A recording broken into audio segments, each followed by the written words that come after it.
Bonjour à tous, bonjour à toutes. Merci de votre fidélité. Nous nous retrouvons chaque semaine pour commenter l'actualité nationale, l'actualité internationale et surtout faire œuvre de déconstruction. Alors, aujourd'hui, nous allons faire un point spécial puisque c'est à partir de deux documents dont je vais donner lecture que nous allons faire des commentaires.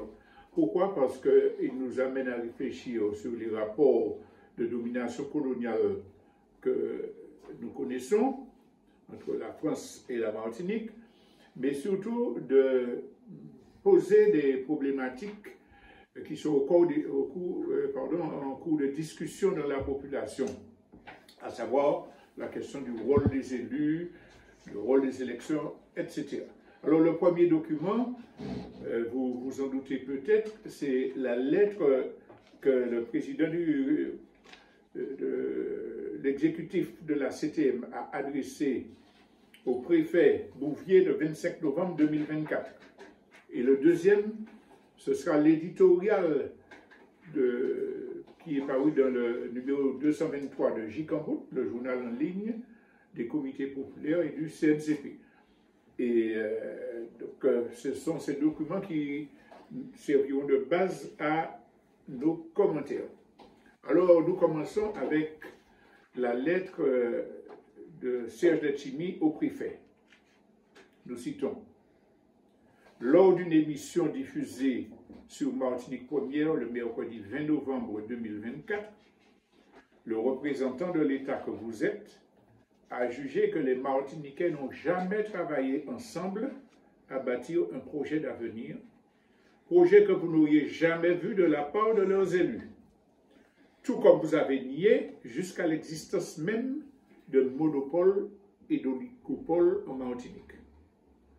Vos propos sont venus jeter un trouble et jouer sur une ambiguïté, la même qu'entretiennent les déstabilisateurs qui nient toute action des élus et toute l'importance de la démocratie représentative, qu'elle soit politique ou sociale. Il est certain que le représentant d'un État démocratique respectueux des institutions locales ne devrait pas dire cela. Mais le fond de vos propos est encore plus inquiétant, car il reprend un des vieux imaginaires de l'État colonial vis-à-vis des colonies. Les peuples des Outre-mer seraient dénués d'ingéniosité, d'idées, et seraient traversés de divisions qui les empêcheraient de se projeter collectivement et de bâtir un avenir de projets communs. Et donc, vous annoncez qu'il n'y a pas de projet en Martinique. Mais de quelle absence de projet parle-t-on? Je veux vous rappeler que la majorité de la CTM est élue sur un plan de mandature comportant 208 projets que nous mettons en œuvre depuis près de 4 années. Je veux vous rappeler que le Congrès des élus de Martinique, qui s'est réuni le 12 juillet 2022, le 17 octobre 2022, on a dit, le 21 décembre 2022, puis encore le 28 juillet 2023 et le 29 novembre 2023, après 300 heures de travail, a adopté plusieurs résolutions, dont une résolution portant évolution institutionnelle de la Martinique, validant la rédaction d'un nouvel article 73.1 relatif à la domiciliation en Martinique et dans les collectivités d'outre-mer qui le souhaitent, d'un pouvoir normatif autonome afin d'arrêter l'infantilisation des élus.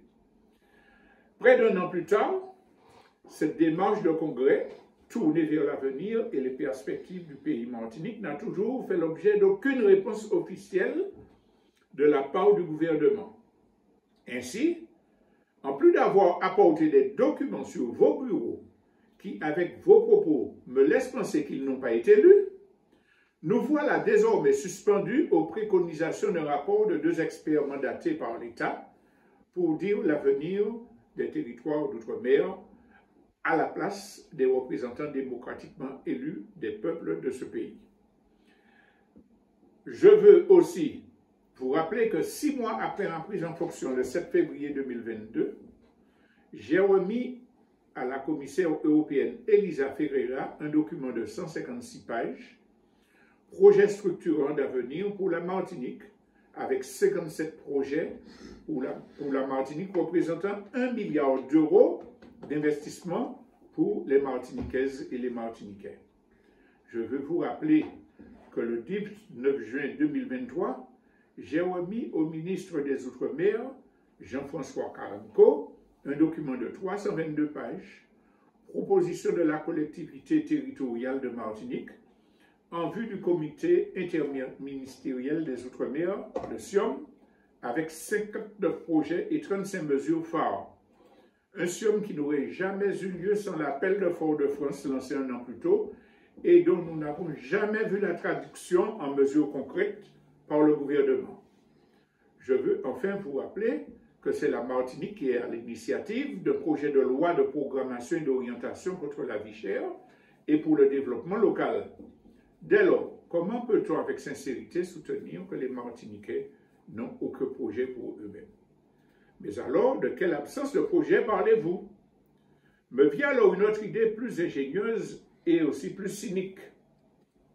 Ne fallait-il pas voir derrière vos mots une tentative de faire détourner nos regards, d'occulter le réel, une volonté de pointer du doigt des élus pour empêcher de constater sa propre incurie?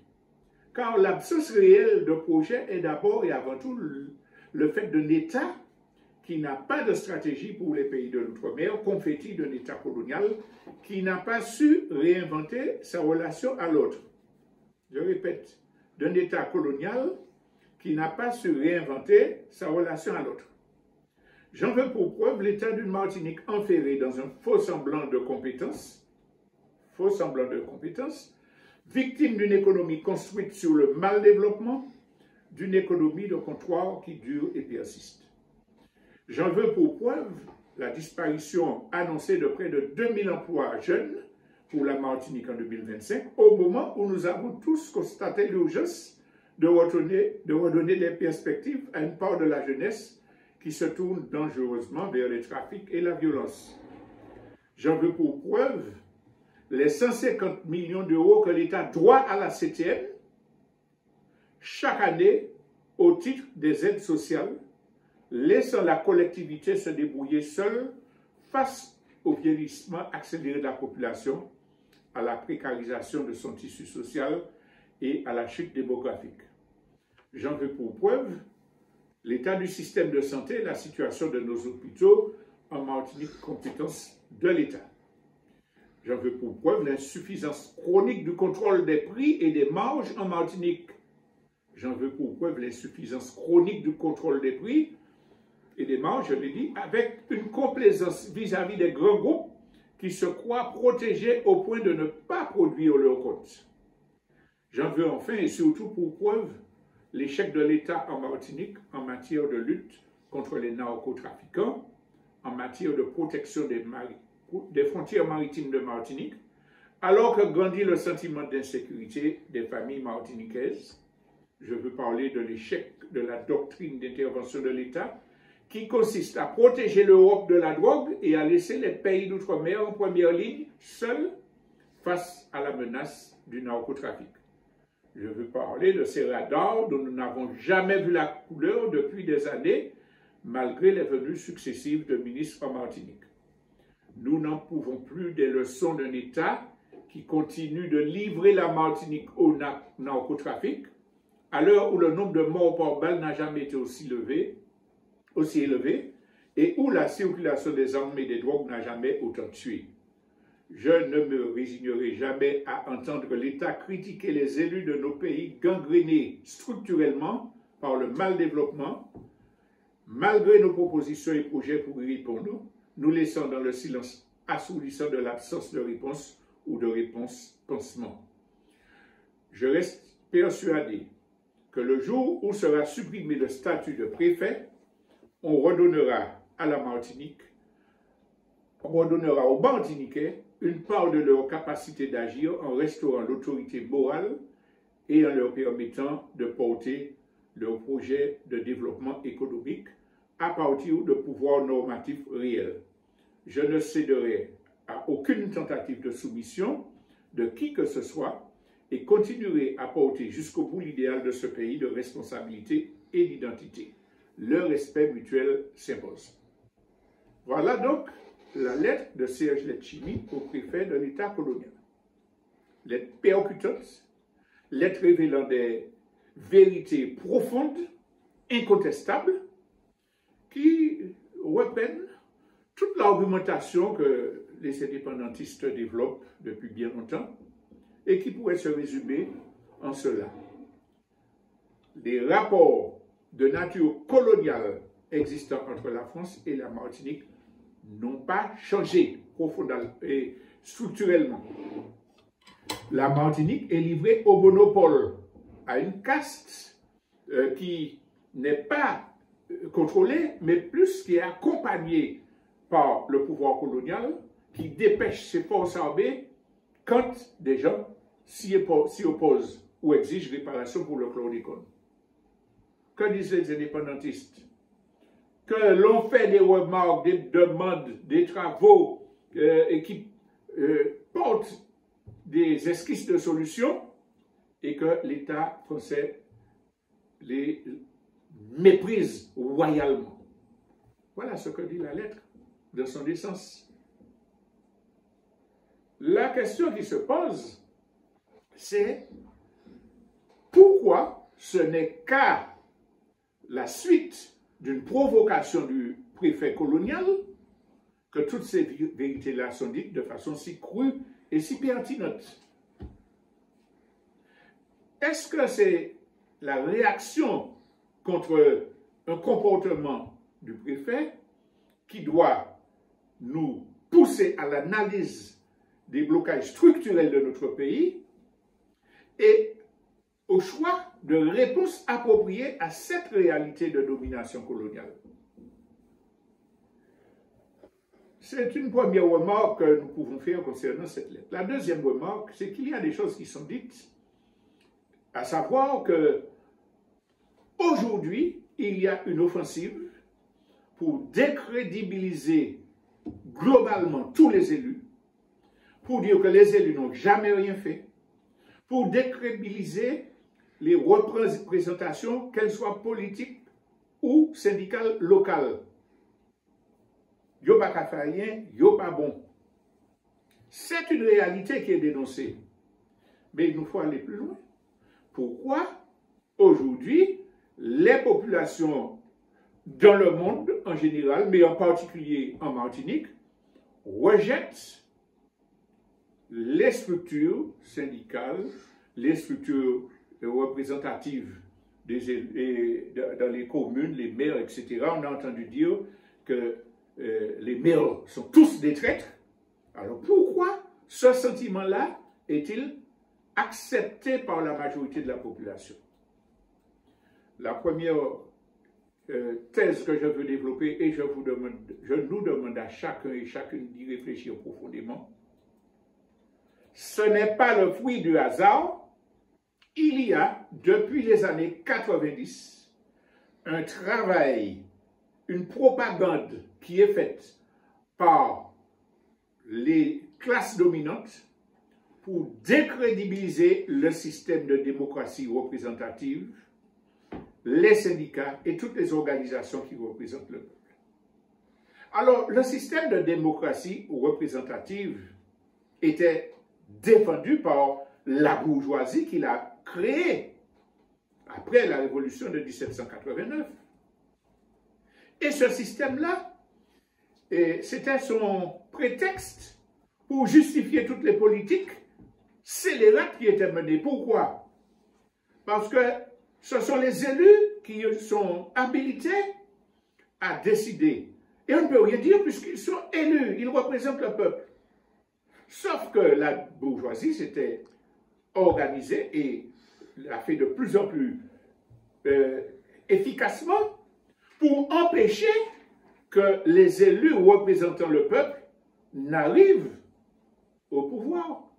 Parce qu'il y a de l'argent, parce qu'il y a de la corruption, parce qu'il y a des pressions des capitalistes sur les employés, du béquet qui dit pas voter pour ceci, etc. Donc, la démocratie représentative arrangeait la bourgeoisie et elle développait cette idée que c'est de là seulement que doit venir l'autorité. Sauf que la société évolue, que les idées de démocratie directe, la volonté que les peuples s'expriment en dehors d'un système qui est contrôlé par la bourgeoisie, a pris du dessus et qu'il y a des gens qui arrivaient à la tête de municipalités qui étaient hostiles à la bourgeoisie. Faisons une petite parenthèse. Que se passe-t-il aujourd'hui en France? Il y a eu des élections législatives. Le parti, le groupe qui est arrivé en tête, c'est le Nouveau Front Populaire qui disait « Nous allons taxer les riches. Nous allons rétablir les services publics, etc. » Eh bien, le président Macron, qui représente les multinationales, a tout fait pour empêcher que la règle qui s'appliquait d'habitude ne puisse être appliquée. Il a nommé un bonhomme en fin de compte qui est encore plus scélérat dans l'application des mesures de droite que le peuple avait rejetées. Donc, d'une part, ça conforte l'idée que le peuple rejette les élus, parce que ça ne sert à rien. Mais surtout, cela conforte l'idée que je veux développer maintenant, que les multinationales, les grands groupes industriels qui contrôlent aujourd'hui l'économie mondiale ne veulent plus de démocratie représentative. Ils installent des fascistes milliardaires comme Trump, Milley, Berlusconi, ex-dirigeants, partout, et ils prennent des dispositions pour que les élus n'aient plus de pouvoir réel. Alors, quand ce sont des élus qui sont de leur tendance, ça ne les gêne pas, puisqu'ils vont obéir à leurs consignes des multinationales. Mais quand ce sont des élus qui remettent en cause la domination des multinationales, le saccage des services publics, ben ça les gêne. Donc, il faut faire propager dans l'ensemble de l'opinion que l'élection, ça ne sert à rien, les élus ne servent à rien, les syndicats ne servent à rien. Et on a des gens, notamment des nouvelles générations, qui ne connaissent pas l'histoire des luttes ouvrières, les sacrifices que les syndicats ont fait pour que l'on ait des journées de travail acceptables, des salaires valables. Et tout ça est remis en cause parce qu'on ne sait pas et on envoie les syndicats à la poubelle de l'histoire. Mais c'est ce que M. Letchimy dénonce, à savoir l'attaque des représentations démocratiques, sociales ou politiques, ce n'est pas un hasard. C'est une action menée par les classes dominantes et multinationales pour empêcher qu'il y ait des contre-pouvoirs et pour faire en sorte que les générations qui ne connaissent pas l'histoire des luttes ouvrières, qui ont été éduquées massivement par leurs médias dans l'individualisme soi-disant citoyen, pour dire c'est moi qui sais, je connais, parce que j'ai vu des choses sur TikTok, sans étudier, sans fouiller, je suis capable de dire voilà la vérité, voilà le chemin, voilà la lutte qu'il faut mener. Et tous ceux qui veulent essayer de discuter, ce sont des traîtres. Ce sont des gens qu'il ne faut pas écouter. Je ne dois pas être récupéré. Je ne veux pas être organisé, je ne veux pas être contraint par des structures. Sauf que le peuple se désarme avec l'aide de gens, justement, qui ont été aliénés par la propagande des multinationales. Mais ces gens-là qui vous disent de ne pas vous organiser, ils ont des syndicats puissants. Les syndicats patronaux, ça ne bouge pas, ça ne tombe pas. La FNSEA, Fédération des exploitants agricoles en France, est dirigée par des millionnaires, des milliardaires parfois. Et quand ils mènent des actions, ils brûlent des préfectures, etc. Les dirigeants n'arrivent pas. À la limite, on peut prendre un petit paysan qui est allé trop loin. Et encore, en fait, on comprend leur colère. Mais parce que les syndicats patronaux qui représentent les grandes entreprises, ils sont puissants.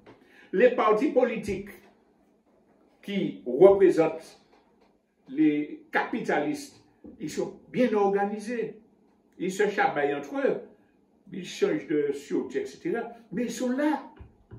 Et puis on dit au peuple, nous avons notre armée organisée. Vous, là, ne vous organisez pas. Restez citoyens. Regardez TikTok. Regardez... Ce que M. Letchimy dit là, c'est une réalité. Mais il n'en tire pas les conclusions parce que lui accepte l'idée de la République parce qu'il y croit. Et c'est là que j'arrive à la troisième remarque sur laquelle je voudrais vraiment insister. Chers compatriotes martiniquaises, ou tous ceux qui nous écoutent, la thèse que les élus ne font rien, qu'ils ne font que manger, voyager, etc., c'est une thèse réactionnaire d'aliénés. Oui, il y a des élus qui sont corrompus. Oui, il y a des élus qui ne se soucient pas de la population, qui voyagent en première classe. Cela existe dans toutes les tranches de la société. Il y a des gens des privés, il y a des associations syndicales où il y a des gens qui ne sont pas conséquents, il y a des coopératives où des gens ne sont pas conséquents. C'est vrai. Mais on ne peut pas se permettre de dire que les élus ne font rien. On ne peut pas se permettre de dire que un maire dans une commune, quelle que soit la commune de Martinique, ne fait rien. Parce que les municipalités, ils ont des CCAS. Parce que les municipalités gèrent des équipes de football. Parce que les municipalités, tant bien que mal, réparent les écoles. Ils font des choses. Ils font trop peu de choses. Parfois, ils font mal les choses. Parce qu'ils n'ont pas, les compétences. La loi ne leur permet pas de faire ce qu'ils voudraient faire. Hier, nous étions dans une réunion à Fond-Laillé et on parlait de M. Nadeau, quand il était maire, qui prend un décret avec son conseil municipal pour dire qu'il ne faut pas épandre de pesticides à tant de mètres des habitations, voit son arrêté annulé par M. le préfet colonial. Donc les compétences des maires sont limitées. Mais plus encore que les compétences des maires, les possibilités financières des collectivités sont de plus en plus limitées. Le gouvernement français réduit les dotations. Le gouvernement français supprime la taxe d'habitation pour des raisons électoralistes. Taxe d'habitation qui permettait aux communes de travailler. L'Europe donne injonction au gouvernement français de supprimer l'octroi de mer. Et nouvelle erreur qu'ici certains commettent, c'est de dire, bon, nous portons notre contribution en prenant une partie de l'octroi de mer, en nous privant d'une partie de l'octroi de mer pour baisser les prix. Non! L'octroi de mer a une fonction de faire vivre des collectivités locales. Ce n'est pas à ce petit budget-là qu'on doit s'en prendre pour régler un problème de vagabondage, excusez le mot, que des grandes surfaces font en vendant des prix à des prix exorbitants. Ça ne devrait même pas venir dans l'esprit. Donc, les gens, les communes ont un budget limité. Je signale que dans la lettre de M. Letchimy, il rappelle que chaque année, on va baisser de 150 millions, ou on ne fait pas baisser, on va supprimer. Je veux pour preuve les 150 millions que l'État doit à la CTM chaque année au titre des aides sociales. Et puis, là le peuple dit, la CTM pas failli. Gardez, puis je nous pose un dossier. Et voilà, ils n'ont pas payé association moins. L'État ne paie pas sa part. Mais le citoyen qui est braqué contre tous les élus, vont dire, ils n'ont pas fait. À quel moment sait-il la situation financière réelle des communes et le fait que l'État, qui est le responsable de la gabegie, de la situation difficile des collectivités, est responsable de cette situation. Donc, pouvoir colonial français a capigé nous, et puis, nous en dos, les élus qui ne peuvent pas faire. Je répète, qu'il y a des élus qui ne gèrent pas correctement, ça existe. Mais je parle de la structuration du fonds de financement des collectivités. Alors, à cela vient s'ajouter un autre problème. Et là encore, ça contredit l'idée que les élus ne font rien. Les élus font des choses, mais en fonction de leur choix politique, ils font des choses qui ne servent à rien, qui ne règlent pas les problèmes, alors qu'ils pourraient avoir une politique plus offensive pour se confronter au pouvoir colonial et rentrer en dissidence, taper du poing sur la table. Dans la réunion d'hier encore, quelqu'un rappelait la mobilisation des élus en réunion contre le groupe Ayotte, même s'ils ne sont pas arrivés. Mais les élus pourraient faire mieux, mais il y a la ligne politique. Quand vous avez des élus politiques qui croient que leur action pourra changer la République française, qu'introduire un amendement, une modification de la Constitution va nous donner les moyens de ne plus avoir de préfet et de gérer nos affaires plus correctement, c'est leur idéologie. C'est leur idéologie, c'est leur choix. Parfois, c'est un choix de classe. Parfois, c'est le parcours politique qui les mène dans une voie erronée de notre point de vue. Mais ils y croient et ils travaillent en cela. Quand M. Letchimy rappelle au préfet, nous avons fait tant de réunions, nous avons envoyé tant de rapports, tant de pages, etc. C'est une réalité. C'est du gros travail qui est fait dans une direction stérile, parce que le pouvoir colonial balance tout ça. Mais c'est du travail en fonction d'une idéologie qui a été, qui est celle de ceux qui le font. On peut ne pas être d'accord, moi je dirais même on doit ne pas être d'accord avec ça, et on combat idéologiquement, on discute, on dit, messieurs, alors après avoir écrit cette lettre-là, M. Letchimy ne pouvait pas se poser la question, ouais bon, c'est Mougla qui a foutu pas mal d'Idjelmou, le moment est venu de travailler avec des indépendantistes sérieux et sincères pour constituer un front contre le pouvoir colonial, pour le pousser dans ses retranchements, quitte à garder ses convictions, quitte à ce que les indépendantistes acceptent de parler avec respect et sérénité pour échanger des arguments, pour trouver un terrain d'entente.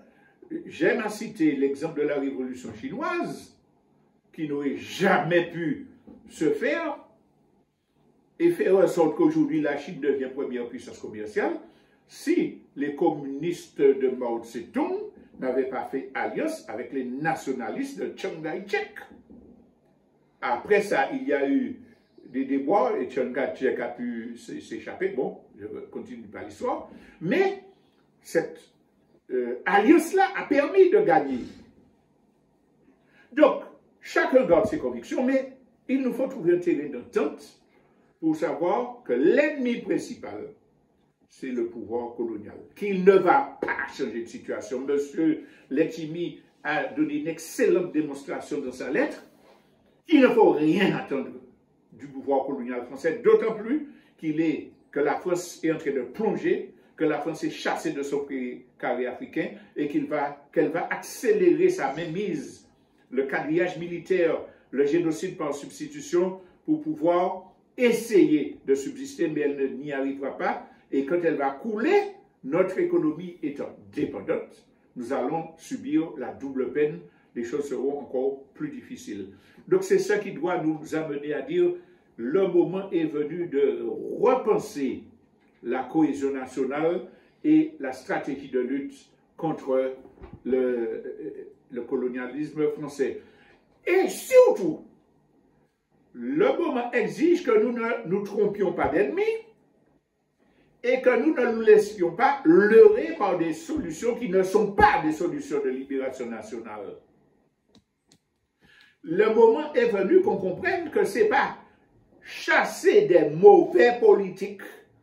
Ces politiques-là, pas faillants, nous courons d'ailleurs pour nous prendre place là, nous faire mieux, ce n'est pas vrai. Parce que les problèmes de financement, les problèmes de compétences resteront les mêmes, les problèmes de répression du pouvoir colonial resteront les mêmes. Et que c'est tromper, et encore tromper la population de croire que c'est la personne des élus qui est en cause, et qu'en changeant d'élu, on fera mieux. Rappelez-vous, quand tout le monde critiquait la droite, allons voter pour la gauche. On a voté pour la gauche, il n'est pas bon.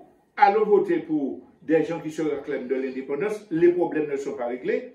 Donc il faut voir que nous sommes dans un tournant et que la stratégie qui pourra permettre de faire la Martinique avancer, c'est celle qui prépare le décrochage du colonialisme, la mise en œuvre de souveraineté. Oui, il faut qu'il n'y ait pas de préfet. Mais il faut qu'il y ait quelqu'un que nous ayons décidé dans notre constitution, dans notre perspective de développement et de rattachement à la Caraïbe. Donc voilà le point que je voulais faire à partir de la lettre du président de la collectivité territoriale, de l'exécutif. Et peut-être qu'on va, si vous êtes d'accord, faire une petite respiration musicale, parce que je vais passer à l'éditorial du journal J-Cambout.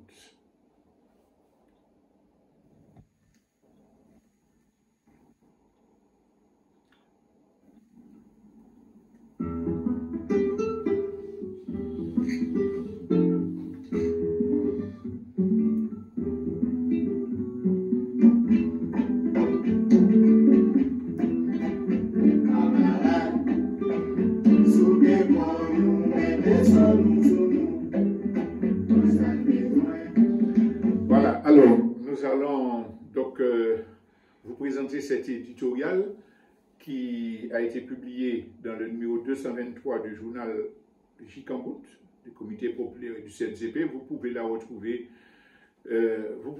le journal sur le site www.jcambouttv.com si vous voulez avoir le document.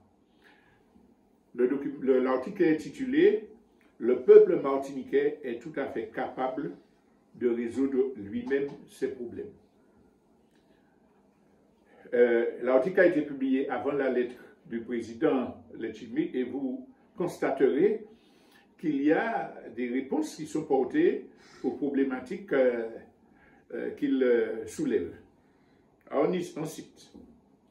Pendant des siècles, les colonialistes occidentaux se sont employés à inculquer à ceux qu'ils asservissaient l'acceptation de leur suprémacisme raciste. Ils se sont présentés comme les porteurs de la civilisation, arguant que toutes les avancées intellectuelles, scientifiques et technologiques étaient le fruit exclusif de leur génie. Le plus dramatique dans l'histoire, c'est que des élites autochtones qu'ils ont formatées ou corrompues sont devenues les plus efficaces relais de l'idéologie des envahisseurs au sein des peuples dominés. Chez nous, des dirigeants politiques de tous bords ont prôné la nécessité de l'assimilation à la France. Et même après la reconnaissance unanime de son échec, continuent à clamer le mythe d'un possible développement au sein d'une République française qu'on pourrait convaincre de nous accorder l'égalité de traitement. Ne vous désespérez pas, chers concitoyens ultra-périphériques de l'Europe, nous précisons impérialistes et ultralibérales, nous disent-ils, la Commission de Bruxelles modifiera ses normes, elle vous accordera dérogations et subventions pour autoriser notre peuple à faire disparaître les effets de la domination coloniale persistante. Eh bien, combattre ces aliénations qui détruisent la société martiniquaise est une exigence absolue pour tous ceux et toutes celles qui entendent lutter pour une véritable souveraineté, ouvrant la voie à un mieux-être, à un mieux vivre et donc à l'émancipation de notre peuple.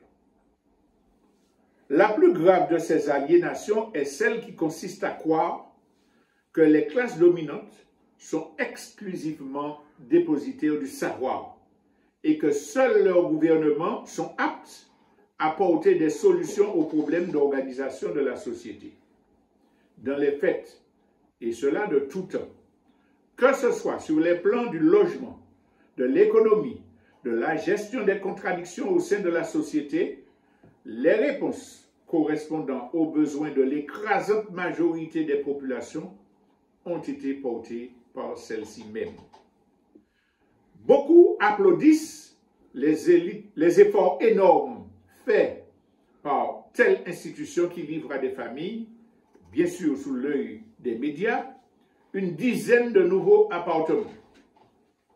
Combien réalisent l'ingéniosité et le courage qu'il a fallu à ces milliers de familles martiniquaises pour édifier sans revenus, sans prêt bancaire, souvent en défiant les autorités, les quartiers entiers qui accueillent l'écrasante majorité de notre population.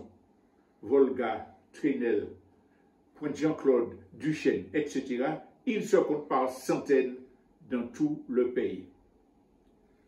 En dépit de toutes les manœuvres entreprises par la caste suprémaciste Béké et le pouvoir colonial pour lui dénier son humanité, surmontant toutes les contraintes barbares liées à l'esclavage et à la colonisation, notre peuple a su structurer une société parallèle qui lui a permis de développer sa cohésion et de porter réponse à toutes les exigences de sa survie. Combien, à la force du poignet et au prix d'énormes sacrifices, ont pu devenir des mains-pipis au niveau international, ou tout simplement réussir à donner à leurs familles les moyens d'une vie décente. Notre peuple, à qui les prédateurs refusaient tout, a su se nourrir, se loger, se soigner, créer une langue et maintenir une culture de haut niveau. Ironie de l'histoire. Aujourd'hui, les colonialistes français revendiquent toutes les créations du génie populaire comme autant de richesses patrimoniales de leurs outre-mer. Et pour leurs outre-mer, entre guillemets, bien sûr. Et pour faire bonne mesure, l'État français cherche à tirer profit de la médecine élaborée par nos anciens en s'emparant sans vergogne de notre pharmacopée. Quant à nous, nous devrions nous contenter de la fierté que notre Yol Ronde navigue à Marseille ou que nos Accra soient servis à l'Élysée, pendant que notre peuple dépérit. L'histoire de l'humanité nous a enseigné qu'aucun peuple dépendant ne peut se développer et vivre dignement. Quoi? On voudrait nous faire croire que la vocation de l'État français est de garantir l'application d'une justice équitable, la conciliation entre les classes sociales, la tranquillité publique au bénéfice de tous, et mieux encore, qu'il consentirait à un développement économique autocentré de notre pays. Nous parlons là d'un État qui, tout au long de notre histoire, a dépêché ses troupes pour écraser les révoltes de nos ancêtres esclavagisés, pour décimer les insurgés de 1870, pour abattre les ouvriers grévistes des habitations chaque fois qu'ils revendiquaient une maigre augmentation de salaire.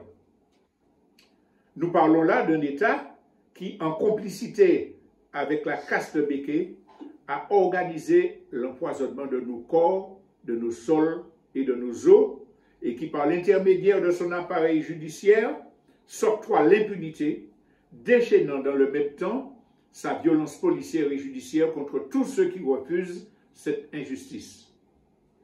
Nous parlons là d'un État qui planifie le génocide par substitution de notre peuple.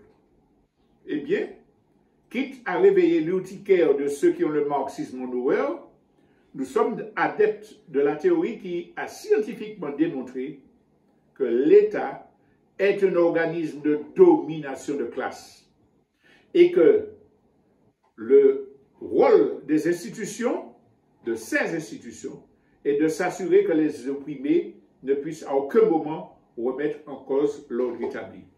C'est pour cela que nous affirmons que tant qu'il ne sera pas imposé au pouvoir colonial la mise en œuvre d'un processus de décolonisation, tant que notre peuple uni ne s'engagera pas de façon conséquente dans le combat pour l'indépendance et la souveraineté, nous ne pourrons absolument pas atteindre nos objectifs de véritable développement et d'émancipation.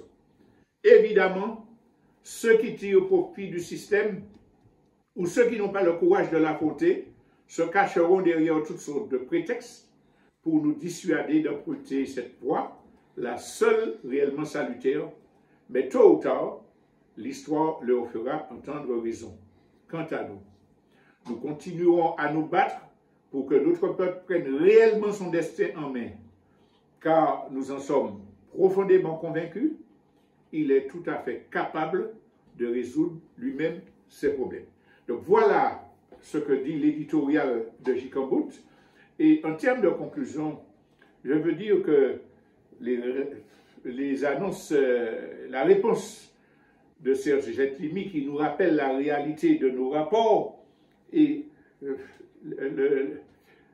l'inanité de croire que cela pourrait changer dans le cadre actuel, les éléments portés sur les capacités de notre peuple à résister, à construire, eh bien, de plus en plus de gens en sont absolument conscients.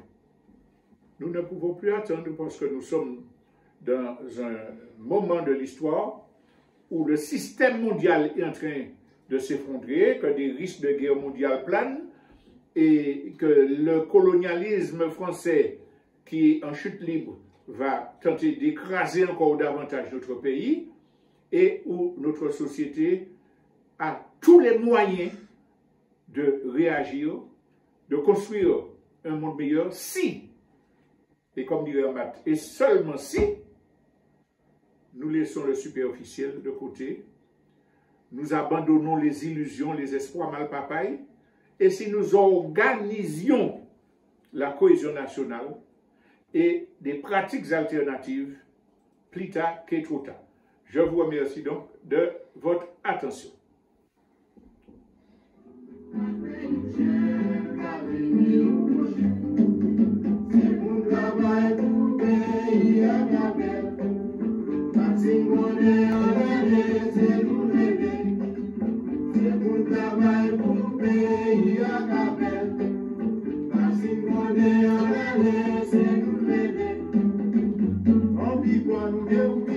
On